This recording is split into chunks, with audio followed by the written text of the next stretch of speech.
Mais donc voilà, je suis pas heureuse. Je suis pas bien. Comme si j'étais au deuxième étage, mais j'ai senti comme si mon immeuble a bougé, a tremblé. Tu vois, un tremblement de terre.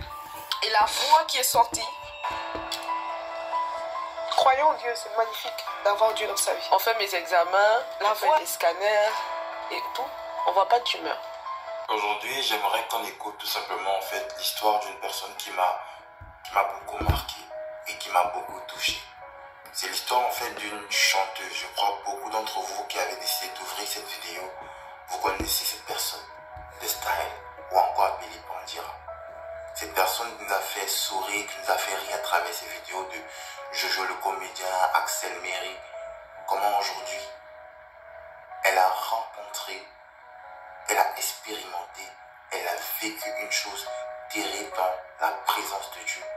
J'aimerais ensemble que nous puissions écouter ce petit témoignage, cette anecdote de sa vie.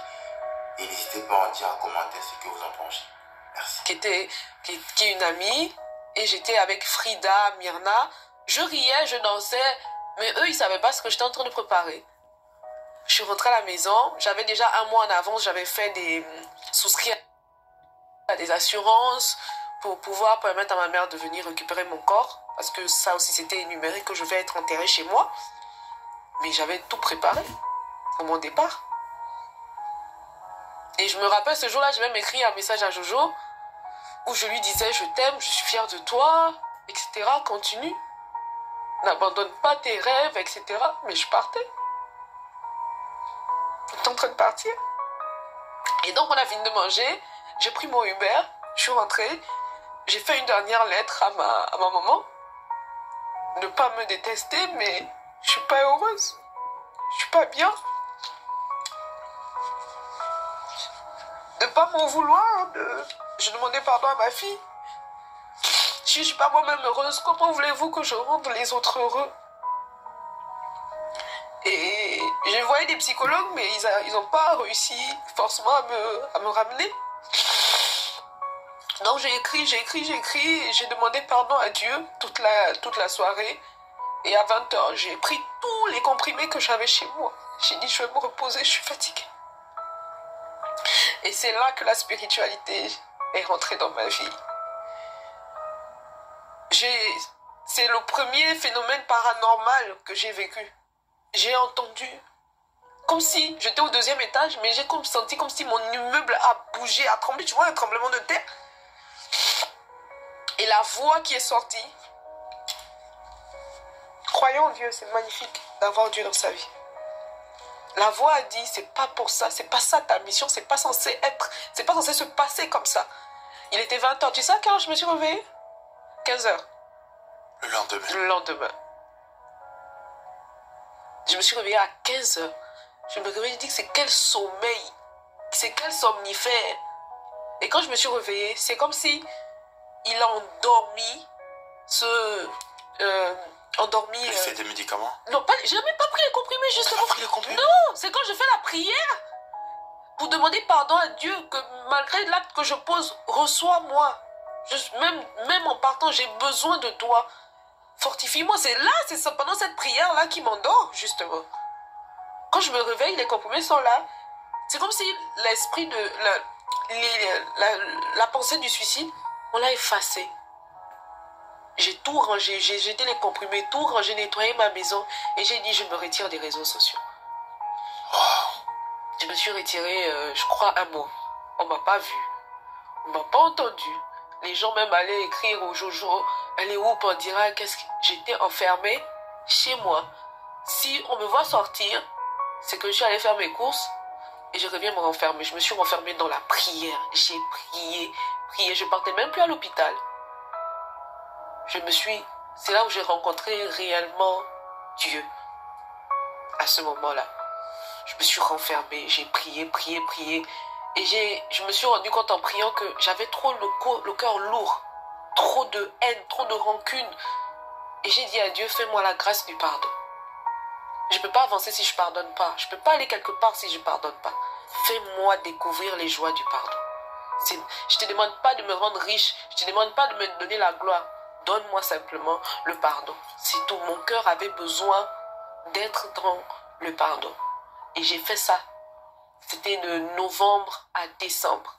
Je suis ressortie, je pense, vers fin décembre. On m'a vu. J'ai fait une story Snap où je souriais, etc. Et j'étais vraiment en contact uniquement avec mon fils, Armand, qui venait, qui prenait des nouvelles, etc. J'ai dit, j'ai juste besoin d'être seule. Pour moi, j'ai dit, les plus grands combats qui vont te donner les plus grandes gloires se font dans la solitude. Tu te découvres dans la solitude quand tu es seul. Tu n'as pas besoin d'avoir plein de monde. Faut pas en vouloir que tel m'a pas soutenu, tel n'a pas été là, tel m'a pas fait ça. Non. Ce problème-là, tu dois le vivre dans la solitude parce que tu vas aller te rencontrer toi-même. Et moi, j'avais besoin de cette solitude-là. Elle m'a fait le plus grand bien. Je suis sortie de là. Le 5 janvier, je devais rentrer au bloc. Ma première intervention. Et là, je voulais dire à ma mère, parce que quand on ouvre la tête, il y a certains... Tout ne repart pas forcément comme il se doit. Donc, j'ai dit, je vais dire à ma mère, afin qu'elle vienne sur place. Donc, il y avait des examens à faire avant de rentrer au bloc. J'ai plus pris mes médicaments pendant la période des prières. Là. Je ne prenais plus rien. Donc, j'ai dit, je veux faire venir ma maman pour qu'elle vienne prendre soin de moi, parce que sur moi, je serai un légume. Et je suis allée faire mes examens. On fait mes examens, on fait des scanners et tout. On voit pas de tumeur. Et comme l'homme blanc est ce qu'il est, il n'aime pas échouer. Mon médecin, monsieur François, docteur François, il n'a pas compris. On a fait examen sur examen. Ils m'ont hospitalisé 2 jours. Rien que pour trouver la tumeur en question. Pour laquelle ils étaient censés t'opérer. Ok, on était censé m'opérer. Ils n'ont pas trouvé. Et là, donc, ils me font une injection. C'est quelque chose de très, très, très douloureux. Donc, c'est une injection qu'on fait. On fait rentrer un produit. Et le produit, lui, il va fouiller, fafouiller. Même si c'est caché dans ton âme, ça va le trouver. J'ai souffert. Ça te faisait mal. Ah, ça brûlait, ça...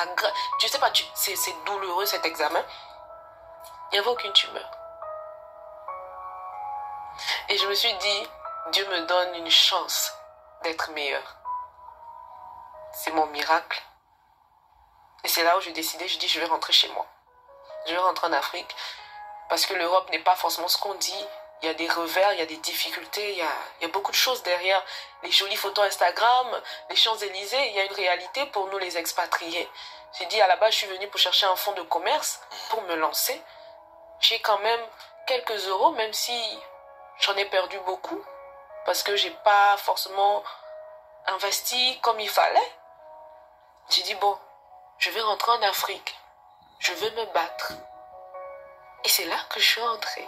J'ai dit, c'était en janvier, j'ai décidé que j'allais rentrer en juillet. Je disais, non, je pars, je reviens, non, je pars, je reviens. Mais au fond de moi, je savais que je ne revenais plus. Parce que aussi, la solitude de l'Europe n'aide pas. N'aide pas. Il y a beaucoup de dépressifs en France. Hein. Ça n'aide pas. Donc, on a encore refait. Je suis restée de janvier en juillet. Parce que mon médecin voulait vraiment se rassurer. Il se dit, peut-être ça va réapparaître, etc. Ça n'a jamais réapparu. Ce qui fait que chaque année, j'ai droit à un petit... Il fait un bon, je fais un examen, ça n'a jamais réapparu. Voilà un peu où la dépression m'a emmenée. Et c'est pour ça que ça m'a emmenée. Je fais beaucoup de live où je parle de dépression, même en... Comment je regarde l'histoire de Pandira, il y a une chose qui me frappe à cœur. Il y a une leçon sacrée que moi je tire. La leçon sacrée que moi je tire de l'histoire de Pandira, c'est quoi? Peu importe ce que tu as fait, peu importe la situation peut-être que tu traverses, peu importe par exemple les douleurs que tu vis les plus fous, tes enfants intérieurs, c'est Jésus, c'est toujours Dieu qui a la solution de cela. Il suffit juste une chose, tout a changé pour Pandira quand elle a déposé ses pieds au sol, quand elle a reconnu qu'elle a besoin de lui, qu'elle a dit Seigneur, j'ai besoin de toi. C'est en ce moment-là que toute sa vie a changé. Le sommeil est venu, tout le surnaturel est venu. C'est pour te dire en fait quoi? Le simple fait pour nous de nous réconcilier avec Dieu, de déposer nos pieds, de commencer à prier, de commencer à élever, de commencer à nous réconcilier avec Dieu. Cela, Pandira par exemple, a vu quelque chose, a vu avec ses yeux quelque chose de spirituel. Mais moi j'aimerais te dire, même lorsque tu ne vois pas quelque chose de spirituel, il y a quelque chose de spirituel qui se passe. Mais lorsque tes yeux n'ont pas vu, sache qu'il y a des choses qui se passent. C'est pourquoi j'aimerais te dire, La situation que tu traverses ne dépend que de toi. Et je veux simplement que je te rapproche de ton Créateur. Tu déposes tes pieds au sol, tu commences à prier l'Éternel. Tu demandes à Dieu de te réconcilier avec lui. Tu viens devant lui avec un cœur sincère. Tu peux dire ceci: Seigneur Jésus, je reconnais que je ne suis pas digne de toi. Je reconnais que ma vie n'a pas été propre. Mais j'ai besoin de toi, Seigneur. Tu dis: Seigneur, j'ai besoin de toi. Entre dans ma vie et change. Et tu verras le Saint-Esprit va venir dans ta vie et va changer toutes ces choses. C'est pourquoi moi j'aimerais te dire ceci encore. Jésus-Christ est capable de faire tout ce que tu n'arrives pas à t'imaginer. Il attend juste une chose, que tu décides en fait de venir vers lui, que tu te réconcilies avec lui, que tu fasses cette prière sincère de ton cœur pour dire: Seigneur, entre dans ma vie et change. Et tu verras comment le Saint-Esprit viendra dans ta vie. Il bouleversera ta vie. Tu auras une force que tu n'as jamais eue, une grâce que tu n'as jamais vue, une nouvelle manière de voir les choses, une nouvelle manière d'expérimenter les choses. Et ta vie sera comme plus jamais renouvelée. Sois béni et que Dieu te bénisse. Voilà. Pour cela, c'est dit, la foi vient de ce qu'on entend. Ce qu'on entend vient de la parole de Christ. Elle a tout dit. Elle a tout dit. Elle vous a expliqué son histoire. Donc, si vous manquez de foi, c'est les témoignages comme ça qu'il faut suivre. C'est comme ça. Vous avez vu, le tumeur a disparu. Oui, c'est ça. C'est ce que notre Dieu, notre Créateur, là, c'est ce qu'il fait. C'est ce qu'il réalise dans la vie de ses enfants. C'est ce qu'il fait. Il faut le reconnaître. Il faut lui confier notre problème. Et c'est ça. Donc, la personne qui m'a parlé de la foi, c'est ça, la foi. Elle a cru qu'elle a un Dieu. Donc, avant de faire quoi que ce soit, elle doit se mettre à genoux pour lui demander de l'aide d'abord. Et elle a reçu son aide. Le suicide, ce n'est pas une bonne chose. Parce que ce n'est pas pour les enfants de Dieu. Si elle s'engageait dans ça, elle allait partir en enfer. Donc, Dieu l'a arrêtée là. Elle dit qu'elle a dormi jusqu'au lendemain. Et elle a dit que c'est comme il y a eu tremblement de terre. L'immeuble a bougé comme ça. Je vous ai dit, l'être humain est comme une maison. Les choses là viennent habiter là. Quand Dieu a débarqué là, quand il lui a donné tout, elle s'est dit: je te confie tout. Seigneur, aide-moi. Il est venu habiter là. Les ténèbres n'ont plus droit de rester là. Donc les maladies, tout ça là, ils sont partis. Ils ont pris la fuite. Où Dieu est là, il n'y a pas de maladie. C'est pour cela qu'on ne pouvait plus retrouver les traces du tumeur. C'est fini. Donc donnez votre vie réellement à Dieu. Faites la repentance. Quand on vous dit repentez-vous, quittez le mal, quittez le péché, vous pensez que c'est un jeu. Ce n'est pas un jeu. Donc, c'est un peu ça pour la foi. La foi vient de ce qu'on entend. Tu as entendu ce que Dieu a fait dans la vie de l'autre. Ce qu'il a fait, là, il peut faire pour toi aussi. Toi, tu te trouves malade aujourd'hui. Confie ton problème là à Dieu. Dieu va faire grâce. OK? Donc, c'est un peu ça.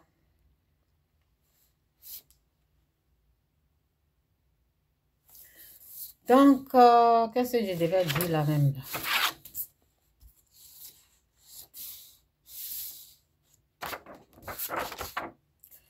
Je voulais parler de quelque chose.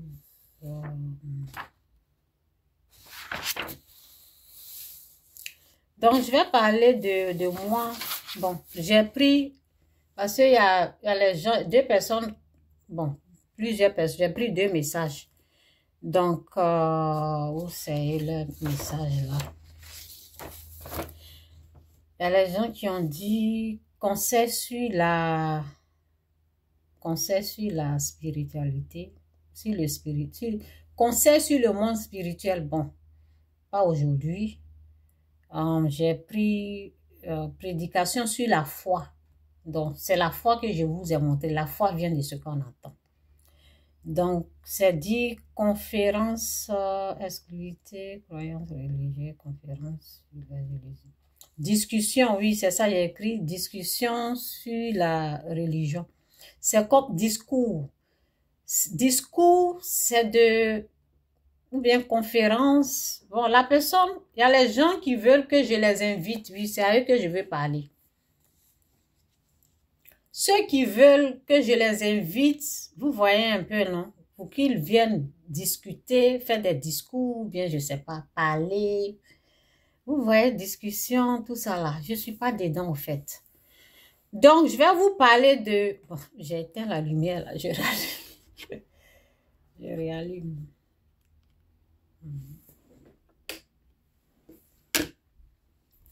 Donc, je vais